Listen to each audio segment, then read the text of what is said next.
ওম নমো ভগবতে বাসুদেবায়। জয় শ্রীকৃষ্ণ। রাধে রাধে। যে সমস্ত ভক্তেরা 7ই জুন শনিবার দিন এই পবিত্র পাণ্ডবা নির্জলা একাদশী ব্রতটি পালন করেছিলেন, তো আপনাদেরকে সকলকে দশমী তিথিতে পালন করতে হবে এই একাদশীর। তবে ব্রত ভঙ্গ হবে। ভীমসেনী বা পাণ্ডবা নির্জলা একাদশীর পালন করতে হবে আপনাদেরকে রবিবার দিন 8ই জুন। যদি পালন সঠিক সময়ের মধ্যে ভঙ্গ করতে না পারেন তবে একাদশীর ব্রতের পুণ্যফল কখনো প্রাপ্ত করা সম্ভব নয়। তবে কিন্তু আপনারা যে কষ্ট করে এই নির্জলা ব্রতটি রেখেছিলেন, যে আশায় রেখেছিলেন, তার সম্পূর্ণ পুণ্যফল প্রাপ্ত হবে না। পালন একটা খুবই গুরুত্বপূর্ণ বিষয়।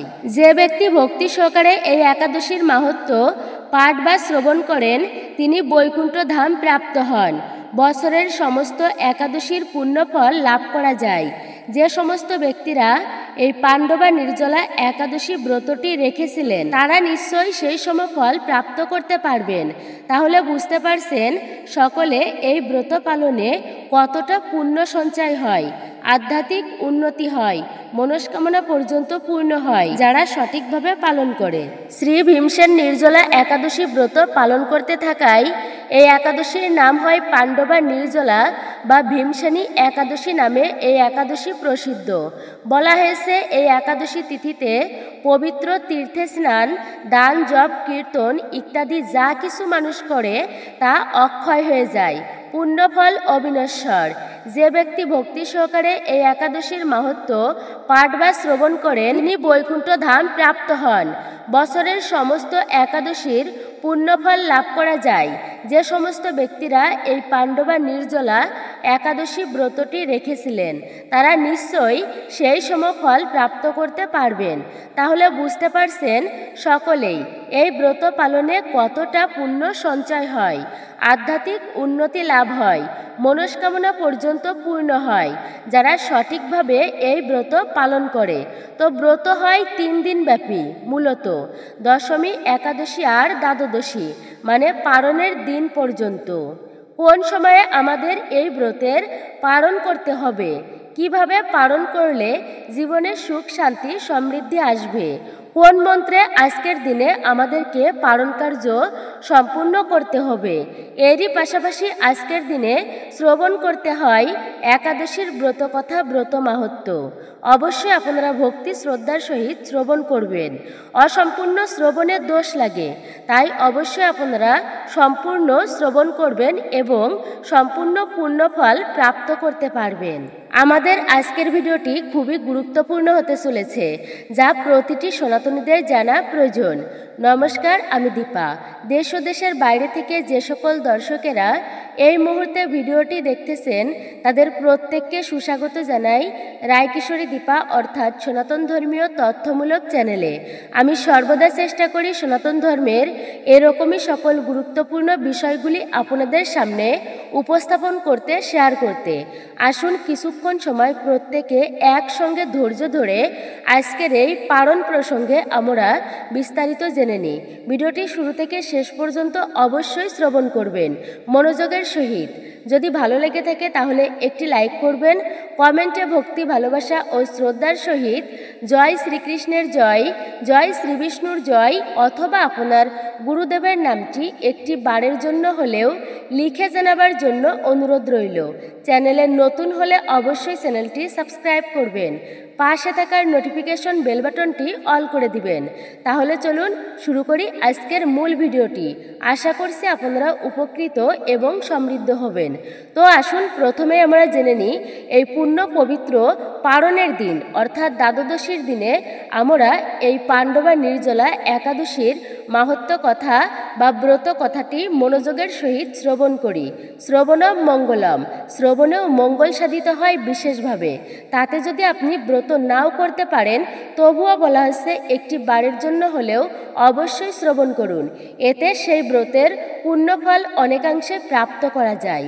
এবং ব্রত কথাটি শ্রবণ শেষে অবশ্যই একটি প্রদীপ ঠাকুরের উদ্দেশ্যে আপনারা প্রজ্বলিত করবেন, কিছু পুষ্প ঠাকুরের চরণে নিবেদন করবেন। শ্রী ব্যাসদেব বললেন, হে মহারাজ, তুমি যে সমস্ত ধর্মকথা শুনেছ এই কলিযুগের মানুষের পক্ষে সেই সমস্ত পালন করা অত্যন্তই কঠিন, যা সুখে সামান্য খরচে অল্প কষ্টে সম্পাদন করা যায়, অথচ মহাফল প্রদান করে এবং সমস্ত শাস্ত্রের সারস্বরূপ। সেই ধর্মই কলিযুগের মানুষের পক্ষে করা শ্রেয়। সেই ধর্মকথাই এখন আপনার কাছে বলছি। উভয় পক্ষের একাদশীর দিনে ভজন না করে উপবাস ব্রত করবে। দ্বাদশীর দিনে স্নান করে শুচিশুদ্ধ হয়ে নিত্যকৃত্য সমাপনের পর শ্রীকৃষ্ণের অর্চন করবে। এরপর ব্রাহ্মণদেরকে প্রসাদ ভোজন করাবে। অশৌচ আদিতেও এই ব্রত কখনো ত্যাগ করবে না। যে সকল ব্যক্তি স্বর্গে যেতে চায় তাদের সারা জীবন এই ব্রত পালন করা উচিত। পাপকর্মে রত ও ধর্মহীন ব্যক্তিরাও যদি এই একাদশীর দিনে ভজন না করে তবে তারা যমযাতনা থেকেও রক্ষা পায়। শ্রী ব্যাসদেবের এইসব কথা শুনে গদাধর ভীমসেন অশ্বত্থ পাতার মতো কাঁপতে কাঁপতে বলতে লাগলেন, হে মহাবুদ্ধি পিতামহ, মাতা কুন্তী, দ্রৌপদী, ভ্রাতা যুধিষ্ঠির, অর্জুন, নকুল ও সহদেব এরা কেউই একাদশীর দিনে ভজন করে না। আমাকেও অন্ন গ্রহণ করতে নিষেধ করে, কিন্তু দুঃসহ ক্ষুধার যন্ত্রণা আমি আর সহ্য করতে পারি না। আমি উপবাস করতে পারি না। ভীমসেনের এরকম কথায় ব্যাসদেব বলতে লাগলেন, যদি স্বর্গাদি দিব্যধাম লাভে তোমার একান্ত ইচ্ছা থাকে তবে উভয় পক্ষের একাদশীতে ভজন করবে না। তদুত্তরে শ্রী ভীমসেন বললেন, আমার নিবেদন এই যে উপবাস তো দূরের কথা, দিনে একবার ভজন করে থাকাও আমার পক্ষে অসম্ভব, কারণ আমার উদরে বৃক নামে অগ্নি রয়েছে। ভজন না করলে কিছুতেই সে শান্ত হয় না। তাই প্রতিটি একাদশী পালনে আমি একবারে অপারগ। হে মহর্ষি, বছরে একটিমাত্র একাদশী পালন করে যাতে আমি দিব্যধাম লাভ করতে পারি, এরকম কোনো একাদশীর কথা আমাকে নিশ্চয়ই কৃপা করে বলুন। তখন ব্যাসদেব বললেন, জ্যৈষ্ঠ মাসের শুক্লপক্ষের একাদশী তিথিতে জলপান পর্যন্ত না করে সম্পূর্ণ উপবাস থাকবে, তবে আচমনে কোনো দোষ হবে না। ওই দিন অন্নাদি গ্রহণ করলে ব্রত ভঙ্গ হয়। একাদশীর দিন সূর্যোদয় থেকে দ্বাদশীর দিন সূর্যাস্ত পর্যন্ত জলপান বর্জন করলে অনায়াসেই 12টি একাদশীর ফল লাভ হয়। বছরে অন্যান্য একাদশী ব্রত পালনে অজান্তে যদি কখনো ব্রত ভঙ্গ হয়ে যায় তাহলে এই একটিমাত্র একাদশী পালনে সেই সব দোষ দূর হয়। দ্বাদশীর দিনে ব্রাহ্ম মুহূর্তে স্নানাদি কার্য সমাপ্ত করে শ্রীহরির পূজা করবে। সদাচারী ব্রাহ্মণদের বস্ত্রাদি দানসহ ভজন করিয়ে আত্মীয় স্বজনদের সঙ্গে নিয়ে তারপরে নিজে ভজন করবে। এইরূপ একাদশী ব্রত পালনে যে প্রকার পুণ্য সঞ্চিত হয় এখন তা শ্রবণ করো। সারা বছরের সমস্ত একাদশীর ফলই এই একটি মাত্র ব্রত উপবাসে লাভ করা যায়।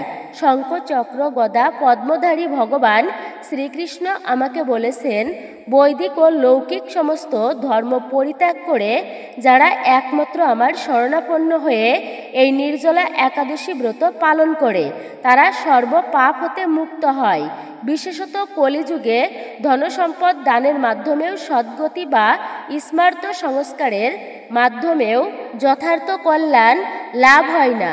কলিযুগে দ্রব্য শুদ্ধি নেই, কলিতে শাস্ত্রোক্ত সংস্কার বিশুদ্ধ হয় না, তাই বৈদিক ধর্ম কখনো সুসম্পূর্ণ হতে পারে না।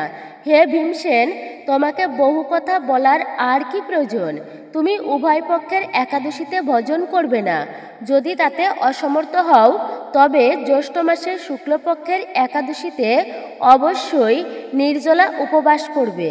এই একাদশী ব্রত ধনধান্য ও পুণ্য প্রদায়িনী। যমদূতগণ এই ব্রত পালনকারীকে মৃত্যুর পরও স্পর্শ করতে পারে না। পক্ষান্তরে বিষ্ণুদূতগণ তাকে বিষ্ণুলোকে নিয়ে যান। শ্রী ভীমসেন ওই দিন থেকে নির্জলা একাদশী পালন করতে থাকায় এই একাদশী পাণ্ডবা নির্জলা বা ভীমসেনী একাদশী নামে প্রসিদ্ধ হয়েছে জগতে। এই নির্জলা একাদশীতে পবিত্র তীর্থে স্নান, দান, জপ, তপ, কীর্তন ইত্যাদি যা কিছু মানুষ করে তা অক্ষয় হয়ে যায়। যে ব্যক্তি ভক্তি সহকারে এই একাদশীর মাহাত্ম্য পাঠ বা শ্রবণ করেন তিনি বৈকুণ্ঠ ধাম প্রাপ্ত হন। আপনারা দ্বাদশীর দিনে এই পাণ্ডবা নির্জলা একাদশীর ব্রত কথা বা ব্রত মাহাত্ম্যটি শ্রবণ করলেন। একাদশীর পালন যথাসময়ে মুনি ঋষিরা পর্যন্ত পালন করত। এমনকি অম্বরীশ মহারাজের একাদশী পালনের সুন্দর একটি পৌরাণিক কাহিনী রয়েছে শাস্ত্রে। যথাসময়ে পালন কার্য সম্পূর্ণ না হলে ব্রতে দোষ লাগে। সেই ব্রতের সম্পূর্ণ পুণ্যফল কখনো প্রাপ্ত করা সম্ভব হয় না কোনো ব্যক্তির পক্ষে। পালন হচ্ছে সর্বপাপ বিনাশক, পুণ্যদায়িনী, পুণ্য পবিত্র এই পালন তিথি। এই একাদশী ব্রতটি আমরা পালন করেছিলাম শনিবার দিন।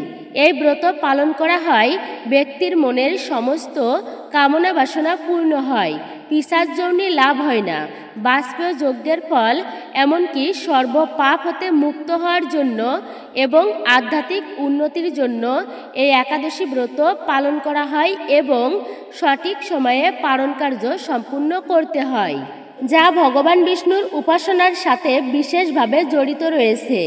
যে সকল ভক্তেরা এই পাণ্ডবা নির্জলা একাদশী ব্রতটি পালন করেছিলেন তারা অবশ্যই সকল পাপ হতে মুক্তি পাবেন। অর্থাৎ এই ব্রত পালনের উদ্দেশ্য হল ভগবান শ্রীহরির প্রীতিবিধান, অতীতের পাপকর্মের ফল হতে মুক্ত হওয়া, জন্ম জন্মার্জিত পাপরাশি বিধৌত হওয়ার জন্য এবং ভগবান বিষ্ণুর পূজা করা ঠাকুর পুজোর প্রতি বেশি গুরুত্ব দেওয়া হয়েছে।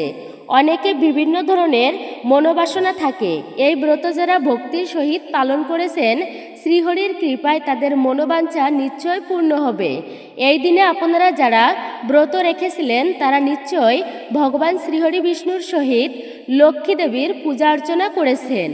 আর এই মহা দ্বাদশীর দিনে ভক্তি ও নিষ্ঠার সহিত অবশ্যই আপনাদেরকে এই একাদশীর পালন করতে হবে। পালন কার্য কীভাবে সম্পূর্ণ করবেন আপনারা সবটা জানানো হবে, তাই অবশ্যই মনোযোগের সহিত আপনারা সম্পূর্ণ ভিডিওটি শ্রবণ করুন। একাদশী ব্রতের পালন। এই পালন হচ্ছে একাদশী ব্রতের অংশস্বরূপ। মূলত একাদশী পালিত হয় 3 দিন ব্যাপী, সেটা আমরা একটু আগেই জানলাম। একাদশী ব্রতের শুরুতে সংকল্প নিতে হয় প্রত্যেকের। এই উদ্দেশ্য যে ব্রত যতটা সময় যেন থাকে আমি তা সঠিকভাবে নিষ্ঠার সহিত ব্রত সম্পূর্ণ করতে পারি এবং এই সময় পরে আমি ব্রত ভঙ্গ করব। আপনারা অবশ্যই জানতে পারবেন এই পাণ্ডবা নির্জলা একাদশী ব্রতের পালনের সঠিক সময় তা কি রয়েছে, কিভাবে ভঙ্গ করবেন, দ্বাদশী অর্থাৎ পালন করবেন, নির্দিষ্ট সময়ে ব্রত সমাপ্ত করবেন।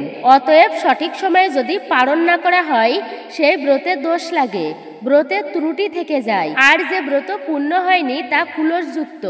আচ্ছা, এমনভাবে ব্রত পালন করলে তার সুফল বা পুণ্যফল আমরা কিভাবে আশা করতে পারি? তাই উপবাস সমাপ্ত করার পর নির্ধারিত সময়ে পালন করা অবশ্যই কর্তব্য। তাই সমস্ত ভক্তেরা এই শুভ সময়ে এই ব্রতের পালন করতে হবে আপনাদের। যদি নির্ধারিত সময়ে পালন না করেন একাদশী ব্রত সম্পূর্ণ হয় না। যদি এই নির্দিষ্ট সময়ের মধ্যে পালন করেন তবে এই ব্রতের পুণ্যফল অবশ্যই আপনারা পাবেন। এই ব্রতের ফলে আপনাদের পূর্বকৃত পাপ নাশ হয়ে যায়, অর্থাৎ মুক্তি লাভ করতে পারে এবং শ্রীহরি বিষ্ণুর অপার আশীর্বাদ সেই সমস্ত পরিবারে বর্ষিত থাকবে, সকল সৌভাগ্যের অধিকারী হবেন। যদি যে সমস্ত ব্যক্তিরা এই ব্রতটি সম্পূর্ণভাবে পালন করতে পারেন এবং পরের দিন একাদশীর পালন করতে পারেন উক্ত সময়ে, মনে রাখবেন এই একাদশী পালনের দিনে পরিষ্কার পরিচ্ছন্নতার প্রতি সর্বদাই মনোযোগ দিতে হবে আপনাদেরকে। অবশ্যই আপনাকে পবিত্র স্নান করতে হবে। যদি আশেপাশে নদী বা জলাশয় থাকে তবে সেখানে গিয়ে স্নান করুন, আর যদি সম্ভব না হয় তবে শুদ্ধ স্নান করুন বাড়িতেই। স্নানের জলে কয়েক ফোঁটা গঙ্গাজল মিশ্রিত করে নিন, তারপরে স্নান সম্পূর্ণ করুন। ঠাকুরের মন্দিরে মানে ঠাকুর ঘর পরিষ্কার পরিচ্ছন্ন করে নিন এবং অবশ্যই এই দিনে ভগবান শ্রীহরি বিষ্ণুর সাথে দেবী লক্ষ্মী মায়ের পূজা অর্চনা করতে হবে ভক্তি ও শ্রদ্ধার সহিত। এই পাণ্ডবা নির্জলা একাদশী ব্রতের পালন করার নিয়ম কি জেনে নিই। এই একাদশী ব্রত পালন করার পরের দিনে আপনাদেরকে পারণ করতে হয়। পারণের যে সময়টা বলেছি সেই সময়ের মধ্যে ভগবানকে পঞ্চ রবিশস্য নিবেদন করে পারণ মন্ত্র উচ্চারণ করে সেই প্রসাদী গ্রহণ করে পারণ সম্পূর্ণ করতে হয়। আর এই পারণ মন্ত্র 3 বার জপ করতে হবে আপনাদেরকে। এবার জানুন একাদশীর পারণ মন্ত্র। ওম একাদশ্যাম নিরাহার ব্রত নানেন কেশব প্রসিদ সুমুখনাথ জ্ঞান দৃষ্টি প্রদভব। এই মন্ত্রটি আপনারা 3 বার এইভাবে অবশ্যই জপ করবেন। আর এইভাবে জপ করে ভগবানকে পঞ্চ রবিশস্য অবশ্যই অর্পণ করবেন একাদশীর পারণের দিনে। সেই পঞ্চ রবিশস্য আপনারা ভগবান শ্রীহরি বিষ্ণুর মহাপ্রসাদী রূপে গ্রহণ করবেন। এভাবে আমাদেরকে এই পাণ্ডবা নির্জলা একাদশী ব্রতটি সম্পূর্ণ করতে হবে। এর ফলে ভগবান শ্রীকৃষ্ণের অপার আশীর্বাদ বর্ষিত হবে আপনাদের জীবনে, তার বিশেষ কৃপা লাভ হবে জীবনে। আর এতে পূর্ণ হবে মনোবাসনা মনস্কামনা। যে কোনো কর্মে অতি সহজেই সাফল্য প্রাপ্তি করতে পারবেন আপনারা। আর একবার ভগবান শ্রীহরি বিষ্ণু প্রসন্ন হলে সেই ভক্তের সকল দারিদ্রতা দুঃখ কষ্টের মোচন হয়। সঠিকভাবে একাদশী ব্রতের পারণ সম্পূর্ণ না করলে কোনো পুণ্যফল পাওয়া যায় না। তাই পারণের দিনকে অবশ্যই সকলে একটু বিশেষভাবে গুরুত্ব দেবেন। তো কিছু কিছু নিয়ম পালন করতে হবে এই দ্বাদশীর দিনে, মানে পারণের দিনে।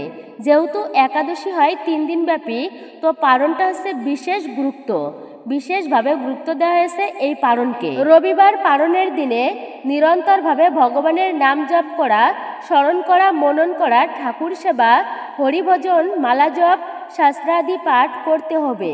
এই দিনে বিশেষ করে মনে কোনোভাবে কুচিন্তা কুভাবনা আনা যাবে না ব্রতের পারণের দিনে। এমনিতেই কুচিন্তা কুভাবনা, আজে বাজে ভাষায় কথা বলা, পরনিন্দা পরচর্চা সমালোচনা এগুলো কোনো সময়ই শুভ নয়। আর বিশেষ দিনে তো একদমই নয়। পারণের সময়ে আপনারা গীতা পাঠ বা শাস্ত্রাদি পাঠ বা একাদশীর ব্রত কথা ব্রত মাহাত্ম্য পাঠ বা শ্রবণ করবেন। এটা অত্যন্তই শুভ। এই পারণের দিনে গায়ে কোনোভাবে সুগন্ধি দ্রব্য ব্যবহার করা যাবে না। ক্ষৌরকর্ম নিষিদ্ধ। এই পারণের দিনে পরনিন্দা পরচর্চা, মিথ্যাচার, অপশব্দ প্রয়োগ সমস্ত কার্য থেকে আপনাদেরকে বিরত থাকতে হবে। শাস্ত্রীয় মতে দশমীতে এক আহার, একাদশীতে নিরাহার। আবার একাদশীতেও অনেকেই ফলমূলাদি এবং সবজি রন্ধন করে তা ভগবানকে নিবেদন করে সেই প্রসাদী গ্রহণ করে ব্রত রেখেছিলেন। এবং এই মহা দ্বাদশীতেও এক আহার করতে হবে এবং নিরামিষ খাবার খেতে হবে। কোনো ধরনের আমিষ জাতীয় খাবার ভুলক্রমেও আপনারা এই দিন গ্রহণ করবেন না এই পাণ্ডবা নির্জলা একাদশীর পারণের দিনে। কোনো অসহায় দুস্থ ব্যক্তিদেরকে পঞ্চ রবিশস্য খাবার, অন্ন, বস্ত্র, ছাতা, জুতা মানে প্রয়োজনীয় দ্রব্য অবশ্যই আপনারা দান করতে পারেন। অবশ্যই এই দিনে ব্রাহ্মণ ভোজন করাবেন আর বৈষ্ণব সেবাও দিতে পারেন। এতে মহাপুণ্য আপনি লাভ করতে পারবেন এবং বাল্য সেবাও দিতে পারেন এই দিনে। বিশেষ করে আপনারা পারণের দিনে সকল প্রকার পঞ্চ রবিশস্য খাবার খেতে পারেন। আর যদি কেউ একাদশীর দিনে ভুলক্রমেও পঞ্চ রবিশস্যের মধ্যে একটি খাবারও গ্রহণ করে থাকে, তবে কিন্তু ব্রতের কোনো পুণ্য ফল পাওয়া যাবে না। কারণ পঞ্চ রবিশস্য খেলে একাদশী ব্রত ভঙ্গ হয়ে যায়। আর আপনারা নিশ্চয়ই জানেন যে একাদশী ব্রত করে কি কি খাবার খাওয়া যাবে আর কি কি খাবার খাওয়া যাবে না, কি কি কার্য করা যায় আর কি কি কার্য করা যায় না। এই বিষয়ে আগে আমরা একটি ভিডিও দিয়েছি, অবশ্যই আপনারা চাইলে দেখতে পারেন। আপনাদের জন্য বালক যুবা বৃদ্ধ যে সকল ব্যক্তিরা এই ব্রত পালন করে নিশ্চয়ই তাদের সদ্গতি হয় শ্রীহরির কৃপায়। একাদশীর দিনগুলোতে ভগবান শ্রীহরি বিষ্ণুর কৃপা লাভ ও তাকে প্রসন্ন করার বিরাট একটা সুযোগ। এই দিনগুলোতে ব্রত পালনের ফলে নিজের আত্মশুদ্ধি হয় ও চরিত্রের সংশোধন হয়। আপনারা ওম নমো ভগবতে বাসুদেবায় এই মন্ত্রটি 108 বার অবশ্যই জপ করবেন এই পারণের দিনে। ঠাকুরের উদ্দেশ্যে অবশ্যই একটি প্রদীপ প্রজ্বলিত করে দেবেন। 8 থেকে 80 বছরের প্রত্যেকেই এই ব্রত পালন করতে পারেন ভক্তির সহিত। যে সমস্ত ব্যক্তিরা একাদশী ব্রতকে অবহেলা করে তারা নিশ্চিত নরকে গমন করে। তাই আপনারা কখনো একাদশী ব্রতকে অবহেলা করবেন না। অবশ্যই চেষ্টা করবেন নিজেও ব্রত রাখার এবং অন্যকে উৎসাহিত করার। একাদশী ব্রত চলাকালীন যদি কোনো মায়েরা ঋতুমতীও হন তবে স্নান করে শুদ্ধ হয়ে ভগবানের কাছে ক্ষমা প্রার্থনা করে ব্রত চালিয়ে যাওয়া উচিত, কিন্তু কোনো অবস্থাতেই হোক না কেন ব্রত ভঙ্গ করা উচিত নয়। একাদশী ব্রত পালনের ফলে যে সমস্ত ব্যক্তিরা যম দেবতার পূজ্য সম্মানীয় হয় সেই সমস্ত ব্যক্তিরা এবং শ্রেষ্ঠ হয়। যমরাজ স্বয়ং তার যমদূতদের বলেছেন, একাদশী ব্রত পালনকারী ব্যক্তিদের দেখলে তোমরা দূর থেকে প্রণাম করে চলে আসবে, কখনোই তাদেরকে নরকে আনবে না। আর এই যে 16 নাম 32 অক্ষর কলিযুগের মহানাম সংকীর্তন, যাকে বলা হয়েছে যুগধর্ম, হরে কৃষ্ণ মহামন্ত্র। তো হরে কৃষ্ণ কৃষ্ণ কৃষ্ণ হরে হরে, হরে রাম রাম রাম হরে হরে, হরে কৃষ্ণ কৃষ্ণ কৃষ্ণ হরে হরে, হরে রাম রাম রাম হরে হরে। তো আপনারা অবশ্যই এই মন্ত্রটি যতবার পারবেন ততবারই জপ করবেন প্রতিদিনেই। শুধু যে পারণের দিনে তা কিন্তু নয়, অবশ্যই প্রত্যহ আপনারা নাম জপ করবেন। ভগবানের মন্ত্রের উপর কোনো মন্ত্র হয় না, মন্ত্রের এতটাই শক্তি এবং প্রতাপ রয়েছে যে ব্যক্তির জীবনে সকল দুঃখ নাশ হয় মন্ত্র জপের মাধ্যমে, সকল মনস্কামনা পর্যন্ত পূর্ণ হয়। এবার আপনারা জানতে পারবেন এই পাণ্ডবা নির্জলা একাদশী ব্রতের অর্থাৎ পারণের সঠিক এবং পূর্ণাঙ্গ সময়সূচি। আপনাদেরকে পারণ কার্য সম্পূর্ণ করতে হবে একাদশী ব্রতের পরের দিনে, মানে 8ই জুন রবিবার দিন। রবিবার সকাল 5:10 থেকে 7:50 মধ্যে আপনাদেরকে এই পাণ্ডবা নির্জলা একাদশী ব্রতের পারণ কার্য সম্পূর্ণ করতে হবে। যে সকল ভক্তেরা আপনারা ব্রত রেখেছিলেন অবশ্যই এই সময়টুকুর মধ্যে আপনারা পঞ্চ রবিশস্য ভগবানকে নিবেদন করে পারণ মন্ত্র উচ্চারণ করে তারপরে আপনারা এই একাদশী ব্রতের পারণ কার্য সম্পূর্ণ করবেন। মূলত এটাই ছিল আমাদের আজকের ভিডিওটি আপনার কাছে কেমন লাগলো তা কমেন্ট করে অবশ্যই নিজের মতামত জানাবেন। যদি ভালো লেগে থাকে তাহলে কমেন্টে ভক্তি ভালোবাসা ও শ্রদ্ধার সহিত জয় শ্রীকৃষ্ণের জয় অথবা আপনার আরাধ্য দেব বা দেবীর নামটি একটি বারের জন্য হলেও লিখে জানাবার জন্য অনুরোধ রইল। চ্যানেলে নতুন হলে অবশ্যই চ্যানেলটি সাবস্ক্রাইব করবেন, পাশে থাকার নোটিফিকেশন বেল বাটনটি অল করে দিবেন। সকলে ভালো থাকুন, সুস্থ থাকুন, পরম করুণাময় ঈশ্বরের অশেষ কৃপায়। আর অবশ্যই হ্যাঁ, একজন সনাতনী বোনকে আপনারা সাপোর্ট করবেন।